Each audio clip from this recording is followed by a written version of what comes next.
Professor, maybe we can start things off with a quick definition. What do we mean by human information policy? It's a great question. So many of our technologies, so many of our business practices, so many of our government practices are running or manipulating human information. So this is just information about you, me, everybody we know.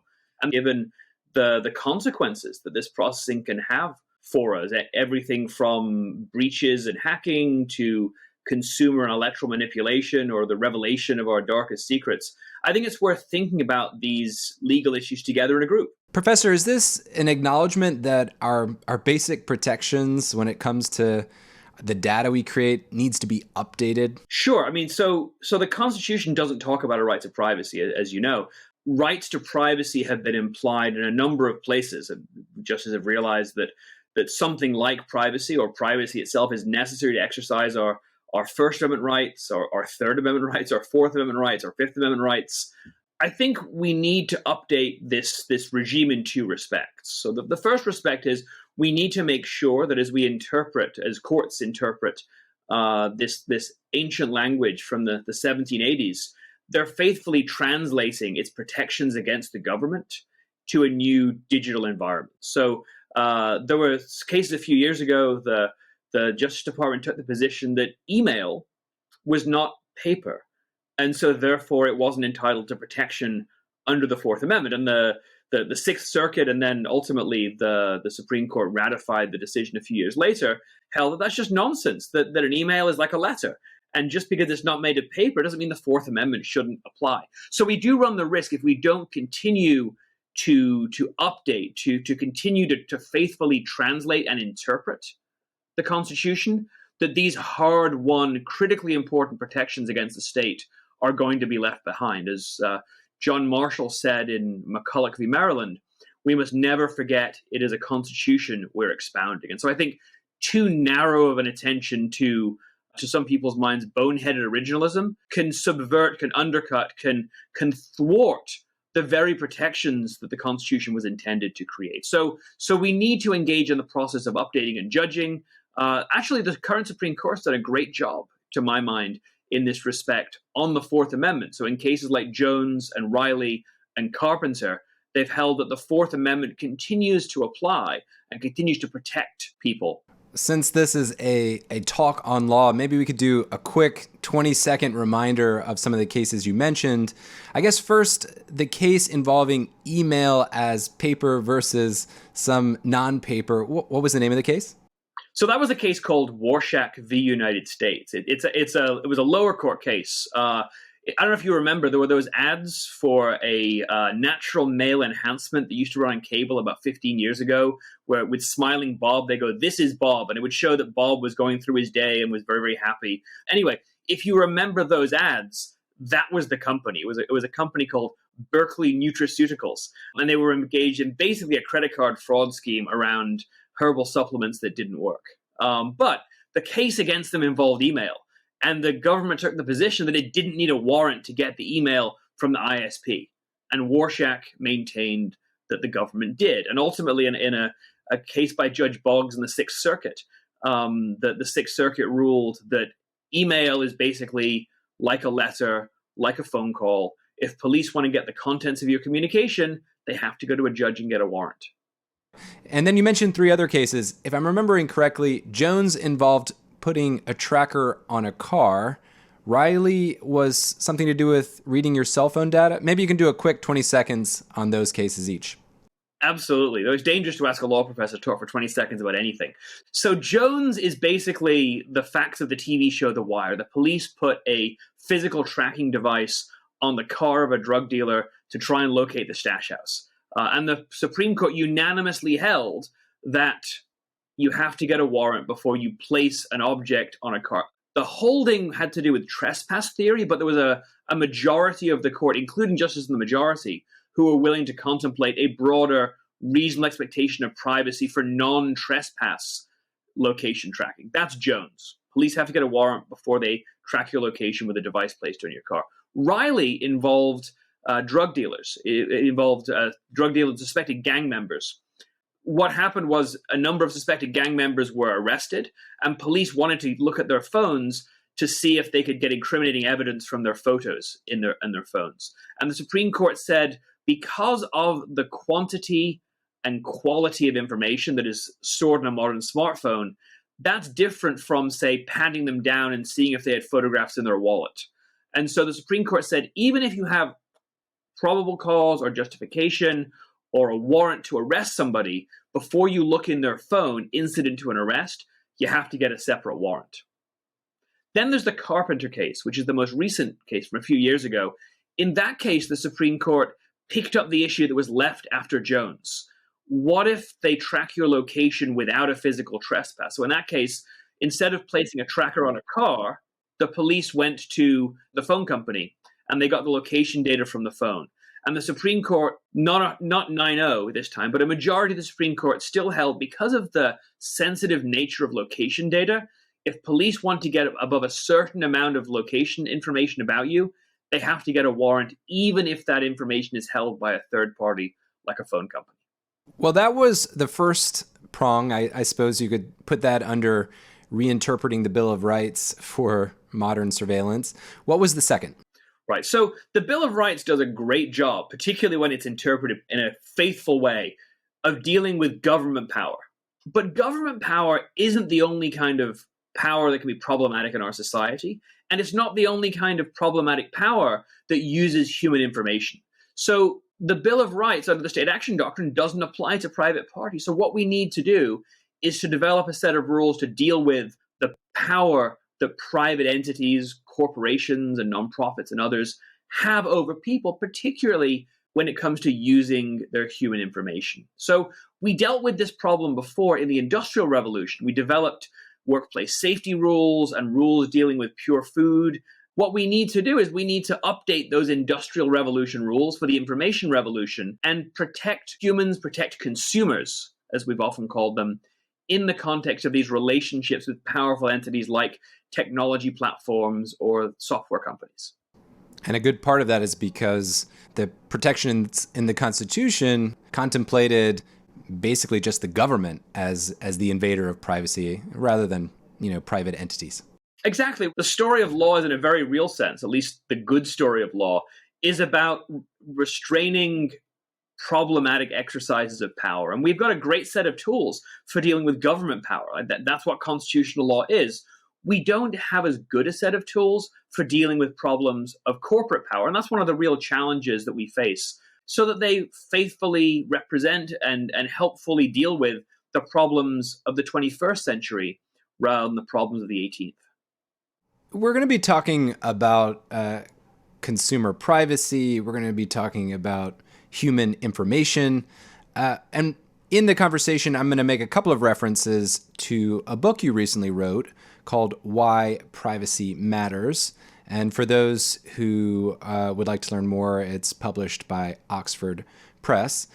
In that book, one thing you write about is the problem with treating humans as rational actors and how the legal interpretation of humans as rational actors leads to problems. What do you mean by that? This is another area where we have this model in our law for how humans are that doesn't bear much relation to reality, but it's really good for business. And so this is the idea that humans are rational actors all the time, that we have perfect information, that we make rational choices that promote our self-interest. And who are companies or regulators to second guess those choices? The problem is consumers, as companies well know, because they design their products this way, consumers, human beings, human minds are characterized by a set of heuristics and biases and ways that we are predictably irrational. We tend to value things that we have more than things we don't have, just because of the status quo bias and the endowment effect. Psychologists know that human beings aren't rational all the time. Right? This has been proven by experimental evidence. And companies know that too. They know that we tend to value things that have a $1.99 price point as being closer to $1 than to $2, because our minds work that way. They round down in that respect. And so they can deploy these technologies in the design of interfaces, in the structuring of offers, in the way they write copy for ads to be persuasive, and persuasive not just because they're more persuasive, but persuasive because they take advantage of our known cognitive vulnerabilities. Why shouldn't they? If you know that selling a sugary beverage and putting a polar bear in the front of it makes it more likely to be sold, and making the can red makes it more likely to be sold, why wouldn't a rational company do that? A company that is not just rational, but is committed by the law to maximizing quarterly shareholder profits, not only would it do that, it has to do that. But two things are happening here. One, the law is actually forcing that choice. And two, it is forcing that choice without any regard for consumer welfare, right? So in a very real sense, you've just described the obesity epidemic. That's why it shouldn't do it. And I think we should have legal rules that enable companies to make money, absolutely, but that require competition that is reasonable, that doesn't subvert our vulnerabilities, that doesn't manipulate us based upon our predictable irrationalities. I think that's what the law should do. And it should realize that, and this goes back to choosy users, that we're not just islands. We're not just individuals sitting in our chairs making rational choices all the time. We're actual human beings, what I call in the book a situated consumer. We have limited rationality. We have limited reserves of attention. We have limited money, right? So I think it's important to think about how consumers really are. So when we're making these choices between fizzy soft drinks with polar bears on the cover of the can and orange juice or maybe calorie-free sparkling beverages, consumers have a lot of things to do in addition to making those choices. So we've got jobs to go to and kids or elderly parents to transport to sports practices. We've got doctor's appointments. We've got to vote. We've got to plan travel. We've got to buy groceries. We've got to make meals. We've got to maintain our gardens, right? We've got to deal with open enrollment of our healthcare system. Talk to our friends, keep in touch, but still manage to exercise and get a good night's sleep, right? We have a lot to do. And placing these additional burdens on consumers is a lot. But that's just the industrial age commitments, right? It doesn't include the information age tasks of reading and filing emails, reading the news, maintaining your home network security, backing up your photos, updating and checking your social media feeds, and watching all of these ads before we can enjoy the marvels of the free internet. People complain that they are busy, that they are overwhelmed, they are overburdened. And that's because modern life and the incentives that have been placed on human beings have over-leveraged the time and energy of most consumers, sometimes up to and beyond the breaking point. And we shouldn't pretend otherwise. Our law should meet consumers where they are, which is overworked, tired, distracted, busy, occasionally a little bit drunk, but not the homo economicus of neoclassical economic theory, even though that's much more profitable. But of course, the companies actually know that we're not rational because they design their products, they design their interfaces to take advantage of this. And I think that's unfair. And viewed from that light, we see a story of manipulation and exploitation of vulnerability. We see the exercise of power in ways that I think are unreasonable and illegitimate. But notice that's very different from the rhetoric of choosy users making their choices in an ecosystem of innovation. This reminds me of, I've personally run into something that I find incredibly frustrating, which is on my iPhone, one of the apps will be showing a notification for no reason, and I can't get the notification to go away, and it forces me to keep opening that app to make sure that I've taken care of all the notifications. Right. It's not just taking care of notifications, right? And companies know this. Our minds constantly crave novelty. It's why we like sweet things. When the mail arrives, packages come at the door. Oh, what's going to be inside the package? Notifications work like that, and they're deeply distracting. There's some pretty good evidence. They're corrosive of not just our ability to focus, but of our mental health. Right. So we have these devices that have all these different software tools on them, each of them clamoring for our attention, like a basket of hungry puppies. But that's not the device is working for us, right? That's not what we were promised when we installed an amusing or diverting game or a social networking app or an email service. We were promised that this would be good for us, that it would provide us pleasure, it would provide us human connection. But instead, we find ourselves like one of those old variety show plate spinners, right? Trying to make sure all of the plates are spinning and none of them crash to the ground. No wonder we feel so tired.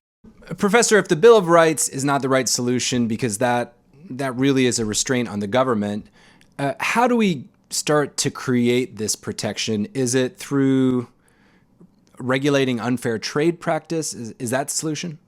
Well, that's one of the ways to deal with it. So what I want to say is that the process of taking advantage of the great things that digital technologies provide for us is not going to be fixed by one law like a US GDPR. It's going to be a continual process over years, over decades, and possibly over generations as technology marches forwards and we deal with problems like discriminatory artificial intelligences and robotic police officers or whatever comes next. What we need to do, to get directly to your question, for consumer protection issues in a digital economy is to have additional resources for the existing entities that are. So one of the prongs in the Build Back Better bill actually provided hundreds of millions of dollars additional resources for the Federal Trade Commission to deal with these problems. But it's worth noting that the FTC is using its unfair and deceptive trade practice jurisdiction in the US as the primary lever of US human information policy. Those protections date back to 1914. So they're pretty useless when it comes to mobile apps, or at least need a significant update. They need an update. I don't want to criticize the FTC here. The FTC has done a masterful and noble job trying to protect American consumers from privacy violations and from the manipulation of their data by companies over the last 25 years. But they need more resources, they need updated tools, and they need new tools. Just for the same reasons that the FTC needed to be created in 1914 to deal with problems of competition and consumer manipulation and exploitation in the industrial economy. We need a new generation of updated and improved rules. Some of them could be provided by additional resources, but others of them, I think, require some more imagination. You mentioned the GDPR. That's the General Data Protection Regulation. Is that right in Europe? Yeah, Europe's comprehensive privacy law. And does that take care of some of what you'd like to see happening here in the United States, if it were here in the United States? It does. I think a very good first step that we could take would be to pass a baseline data protection regulation like Europe has. In fact, like every advanced economy in the world has, apart from the United States. Canada's had one for 20 years. Europe's had one for 25. China just passed one.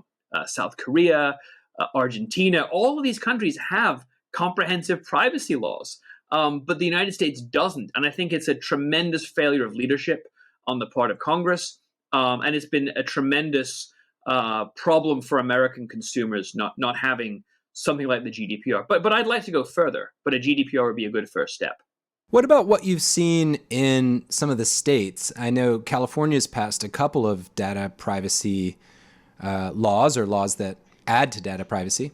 So California has passed a number of laws, starting with the CCPA, the California Consumer Privacy Act.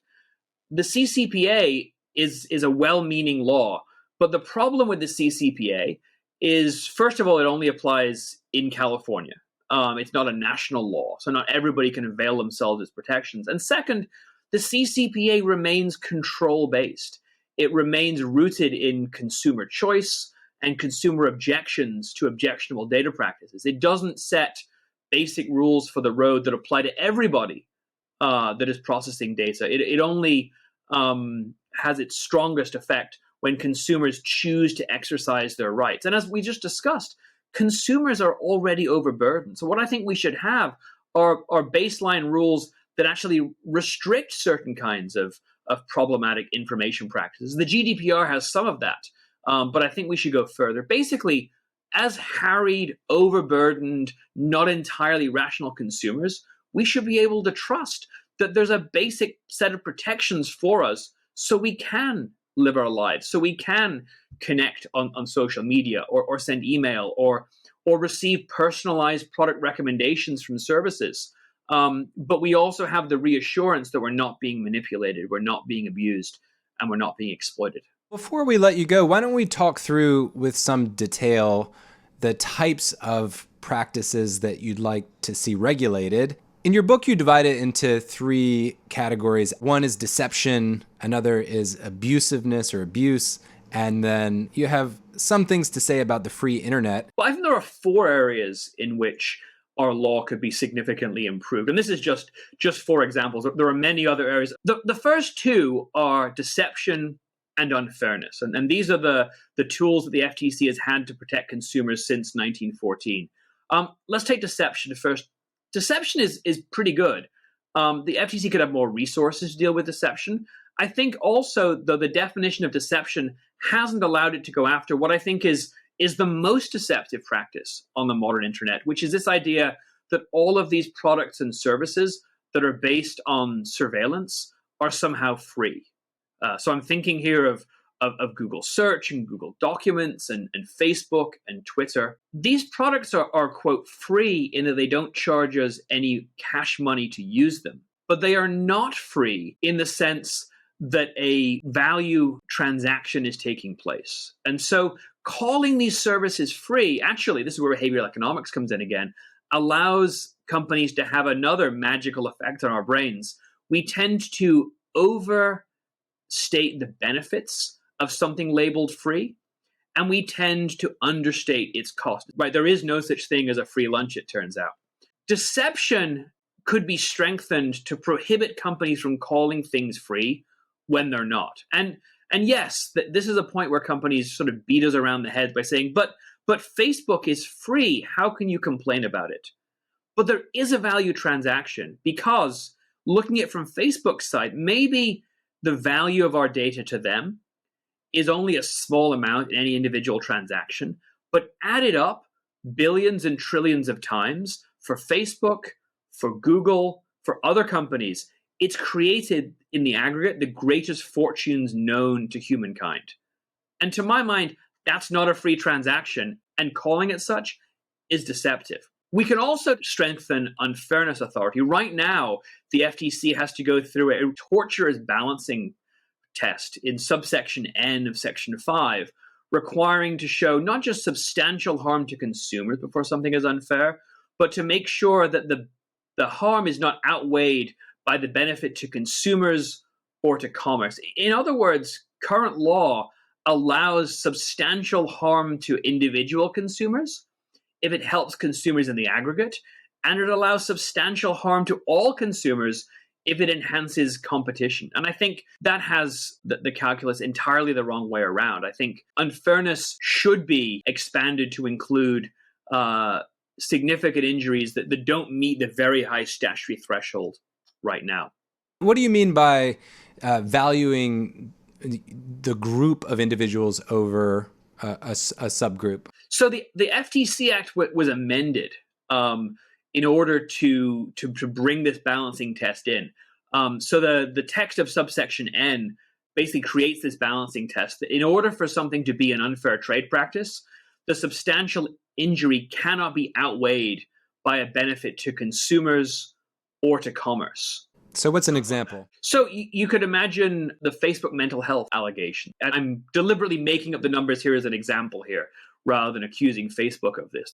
So let's say you have Instagram, and Instagram, the company, knows that 1/3 of its users are going to be made sad and suffer mental health problems as a result of the service, but it learns that 2/3 of its consumers are going to really, really enjoy it. That would, under the text of subsection N, that would not constitute an unfair trade practice because of the balancing test. So I would call for scrapping the balancing test. An unfair trade practice is one that is unfair, is one that causes significant or substantial injury to consumers with no corresponding benefit to them. Let's take a real life example. Let's say that 10% of tennis players found the sport made them very sad and 90% enjoyed it, would you ask the state to close the public courts? Of course not. But I think if tennis were a monopoly, the way a lot of these platforms are, and Tennis Inc. knew that there was a way that the service was being built that was injuring or harming 10% of their customers. So maybe if you have not government control of tennis, but if you have a health club and the health club is using a surface on its indoor tennis courts that cause 10% of people to slip and sprain their ankles needlessly, I think it's perfectly reasonable to require them to use a different paint on the surface. So it's a safe environment for all of the customers who are paying them to provide these tennis or search or social networking services. That's all I'm saying. It's more akin to the wet aisle in a grocery store where someone might slip and seriously injure themselves, while others may maintain balance. You know, that person who fell has a cause of action against the grocery store. Yes. And I would say on the social media example, if it is true that a company's business model that promotes engagement, right, total time spent on the service, more eyeballs equals more ad seed equals more revenue, if the engagement model causes a significant mental health problem in a significant fraction of their customers, then maybe the model should be regulated. That maybe allowing companies to take engagement as the only metric by which they build their services should be inappropriate. This sounds like it could actually be interpreted radically. I'm thinking of, China's recent decisions to limit video game play because they've determined that extended play of video games is unhealthy for the society. Could you imagine a structure under which, a U.S. law could do something similar?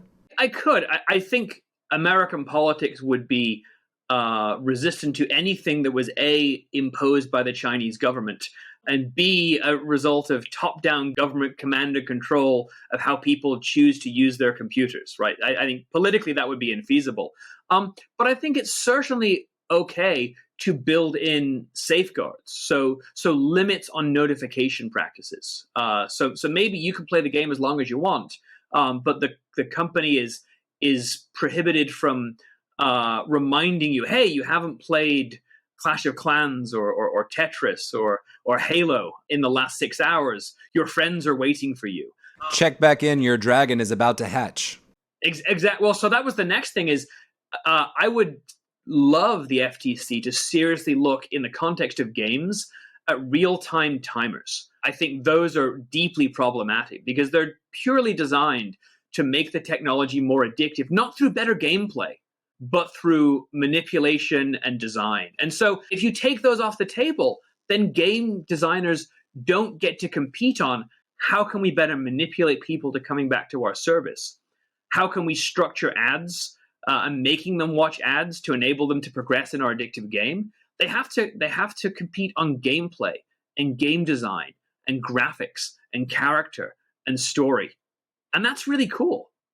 I think it's no this is slightly far afield, but I think it's no coincidence that the fact that we're living in the so-called, quote, golden age of television is because the platforms that have produced this great TV, the BBC, HBO, Netflix, are not ad-supported services. They're services that have competed with government support in the case of the BBC, of course, but their services have competed on the quality of the product, not the addictiveness of the product, for all we binge on Netflix. Well, how about abusiveness? This is another area that you'd like to see regulated. Maybe you could start with an example and perhaps, a way of addressing it. Sure. So abusiveness is something I'd like to see as the third prong of FTC authority in addition to deception and unfairness. Abusiveness is basically don't use human biases to exploit them. Don't weaponize behavioral economics in the design of your products to manipulate consumers. Now, you could read abusiveness as an offshoot of unfairness, and I would be fine with that too. But it's worth talking about, at least for our purposes, as something that is separate. So an example of abusiveness would be those reminders, the use of design choices to get people to do what you want. So if you have a delete option, it has to be neutral. You can't have the remain option be bigger than the delete option. We see this in the non-digital environment. I tried to, when I bought a car about 5 years ago, I asked them for leasing terms, and they gave me a structured standard form flyer where the things they wanted me to choose, the certain financing terms or certain amounts of money down that were better for them, were in big font, were colorful, and the options that I had a right to use, but were probably better for me, were in tiny, tiny font at the bottom of the page. That would be an example of abusiveness. I think that this might be controversial, but the 99-cent pricing is abusiveness. If it's abusive online, why is it not abusive at the local convenience store? But it should be.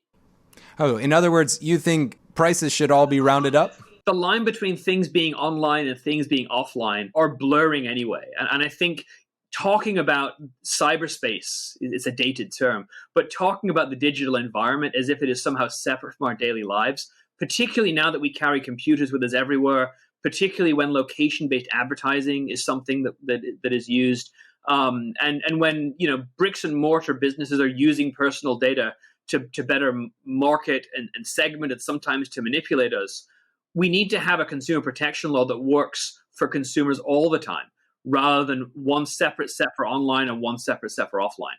I'll push back just a little to see how the conversation goes, but it seems incredibly unrealistic to me that you'd take away the ability for companies to design for their targeted outcome. I'm thinking, if a green purchase button performs better than a blue one, why wouldn't you use the blue or the green? And if you were to take away color as a choice, there's a variety of things that impact consumer choice. One landing page outperforms another. Are we going to be stuck with only neutral landing pages? Are companies going to have to take away creative design? Only a gray, pale, Stalinist internet. No, that's not what I'm suggesting. What I am suggesting, though, is behavioral economics enables manipulation. And companies know this. And companies are leveraging the insights of behavioral economics. They're leveraging the ways they know that we are predictably irrational in order to manipulate us. And so I think there should be abusiveness jurisdiction given to the FTC, maybe only to deal with the most egregious examples of cognitive manipulation. But it is going on.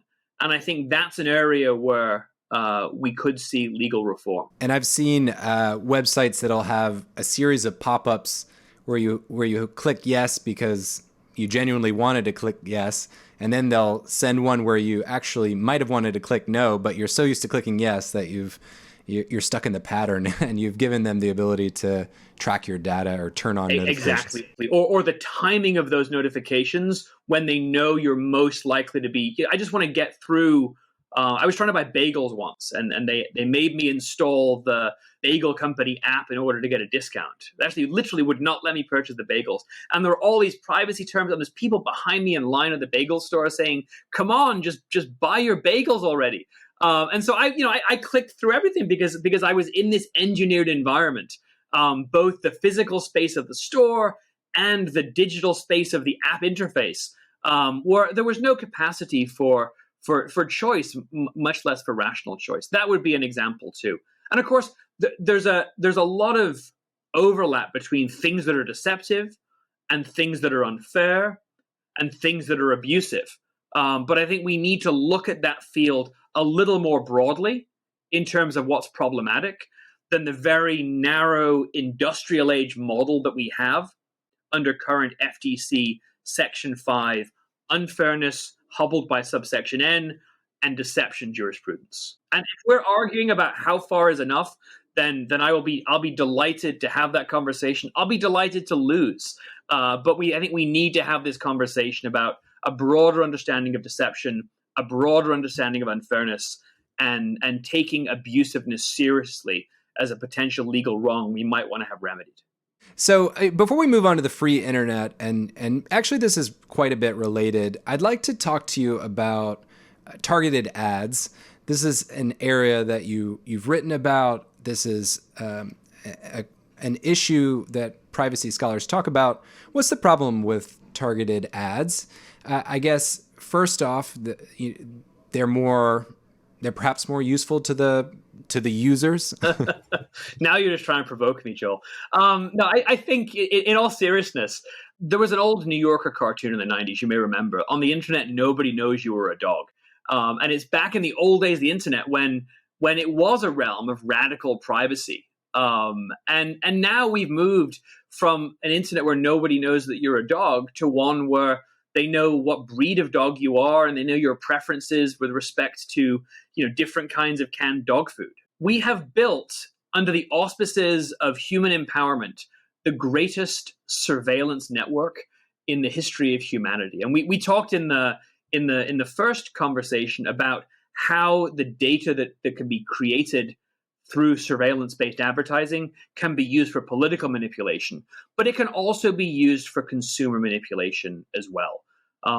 Obviously, the more advertisers know about consumers, the more they'll be able to more successfully market to them, even if it's to get them to buy stuff they don't really or necessarily rationally want. But isn't that the task of advertisers everywhere, to convince people to buy things they don't want? Oh, it is. But the point is here, the goal of the internet, the goal of the modern economy, the goal of these technologies should not be perfect advertising, right? The goal is the things we're reading about, we're connecting, we're using to live our lives. Advertising is a way of paying for some of these services. And I'm not saying we should outlaw advertising, but I think we should recognize advertising for what it is, a necessary evil, a tax upon our cognitive bandwidth, something that gets in the way of why we're really there. And so all we need is not perfect advertising, but enough advertising to enable these services to happen. And my argument is we don't need surveillance-based advertising for that to happen. We can have what newspapers and TV stations and internet sites used for generations, which is contextual advertising, which is advertising that is related to the subject you're engaging with. So if you're reading articles about sports, they can send you ads for baseball caps with various sports teams. But they don't need to read your email. They don't need to follow you everywhere you go in the physical world and in the digital world in order to get better ads. Now, they do if we allow surveillance-based advertising. Because if I'm an ad company trying to offer privacy-protective contextual ads, and you're an ad company offering finely grained surveillance-based ads, your ads might be more effective. And so if we take your advertising model off the table as unreasonably dangerous, and given the Cambridge Analytica revelations potentially deeply threatening to our democratic integrity, then companies can compete on contextual ads. I have no problem with that whatsoever. What I do have is the surveillance capitalism model of advertising, which collects far more data than is necessary, subjects people to the risk of data breach, manipulation, and a whole host of avoidable information age harms.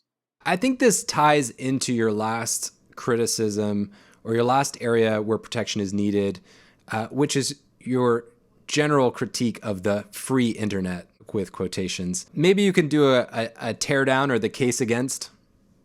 Right. So we hear a lot about the free internet. And anytime there's a regulatory proposal, companies will say, well, hang on, we're giving this to you for free. And free is great.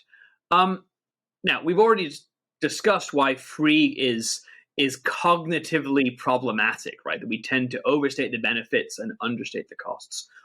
But more fundamentally, an internet or a digital business model that is based upon free is based upon advertising. The model is based upon what advertising will bear. And some things are fine with advertising, right? That I'm actually okay with internet search where there is advertising, as long as it doesn't require deep grained surveillance of the individual.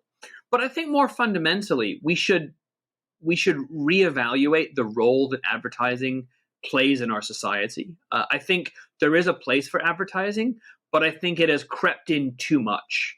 And I mentioned before about the problem of culture.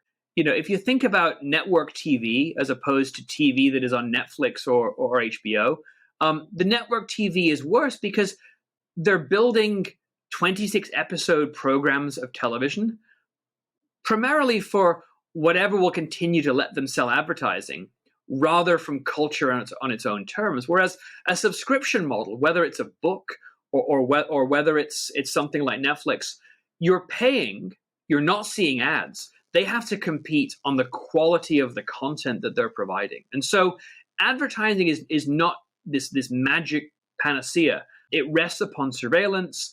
It can produce worse cultural outputs. And I think we should just have a conversation about what the appropriate role for advertising is. I would suspect that all of us have a limit to where we think advertising should penetrate. Would we be fine with ads before we sit down for Thanksgiving dinner? If we get a 10% discount on the price of the turkey? Maybe not, right? Maybe there are places where commerce should not belong. But I worry if we don't have that conversation, we might wake up and find, as we have with the internet to date, that commerce and the surveillance that comes with the business model of surveillance-based advertising has penetrated much further than it would have if we'd had the conversation and made a choice as users of the innovative internet about where to draw that line in the first place. What would you say to individuals who would say, look, I prefer my advertising to track me across platforms? Should that be a choice that they could opt into? I think the important thing when we talk about personalization is who is being served. So if a person is saying that they want to be able to track across platforms, I don't think they're saying they want to be manipulated across platforms. They just have this idea that they want the ads they receive to be more relevant to them. And there's a way to do that, even with personalization, but it requires an additional legal step. So a number of scholars, myself included, have envisioned this idea of a duty of loyalty. And so I would say you can have personalization, but when you have personalization, particularly where there's no money transaction taking place, when it's a quote, free service, you should have a duty of loyalty. And all that requires is that the company has to act in the best interests of the human customer with respect to their data. So if the company is really recommending to you the shoes that they think you would most want to have that would make you happiest, that's being loyal, and I have no problem with that. If the company is marketing to you the shoes that they can get the most money from advertisers to get you to buy, if they're using your data in particular to make that sale easier for their real clients in this case, that's disloyal, and I think that's problematic. Ultimately, I think where we should try and get human information and the problems of human information are not going away, but we should strive to craft our human information policy with legal rules that promote human flourishing, that promote human values, and more concretely, promote trust. Neil Richards is a leading privacy scholar and writes on information policy. He's a professor at Washington University in St. Louis. Neil, it's been a pleasure. Thank you, Joel. It's been a delight.